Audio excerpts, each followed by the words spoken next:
What's up? Magandang araw sa ating lahat mga kasari, mga idol. Kumusta na kayo dyan? Kumusta yung mga sari-sari store? Kumusta inyong pintahan? Kumusta na?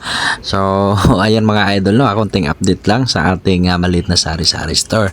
So, dito nga pala yung inuuna kong pinakita sa inyo, yung aming street foods. So, ipabahagi ko lang sa inyo mga kasari yung nadagdag na naman dito sa aming maliit na street food sa labas ng aming tindahan. So, meron tayo ditong nadagdag mga kasari na siopaw. Meron tayong pork siomai at meron tayong dumplings mga kasari, no? So yan yung nadagdag dito sa ating maliit na street food sa labas mga kasari. So kung kukumustahin nyo naman yung takbo ng aming maliit na tindahan or yung aming street foods dito sa labas ng aming tindahan, so sa awa ng Panginoon ay patuloy na lumalaban at siyempre ipaglalaban din natin mga kasari. So ganun pa rin naman, kahit papano ay mabinta pa din yung ating mga paninda sa labas mga kasari.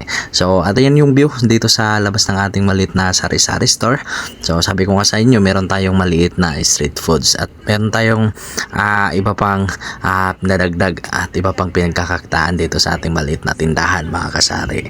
So ayan nga mga kasari, ito yung view sa loob ng ating maliit na tindahan. So ganun pa rin naman, walang pinagbago.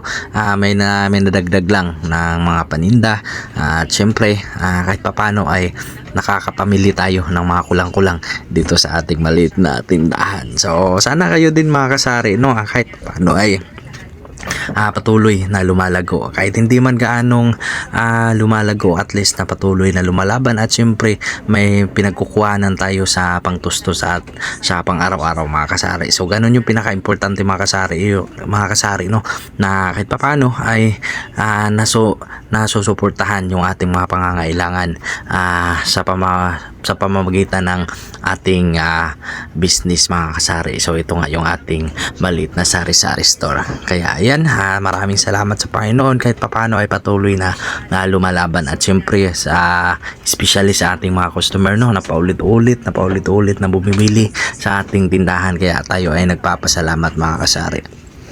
So ayan yung view sa labas ng ating maliit na tindahan mga kasari at syempre maganda talaga tingnan yung ating tindahan kapag maraming laman. So pagka puno yung ating tindahan, syempre na-attract yung mga tao mga kasari kasi nga maganda tingnan sa labas.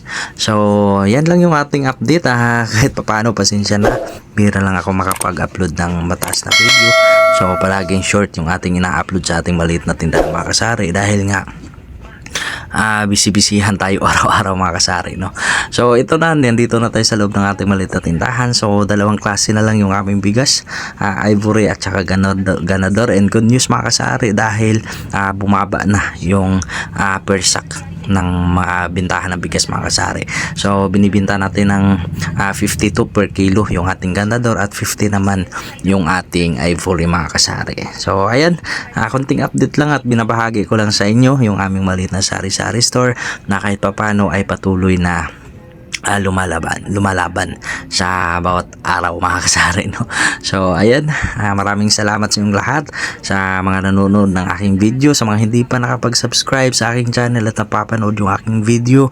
Once again, Janibit Mix TV, ang tindirong vlogger-bagira ng Mandawi City. So maraming salamat sa inyong lahat sa walang sawang pagsuporta sa aking mga long form videos, sa aking mga short videos. So maraming salamat and till my next video.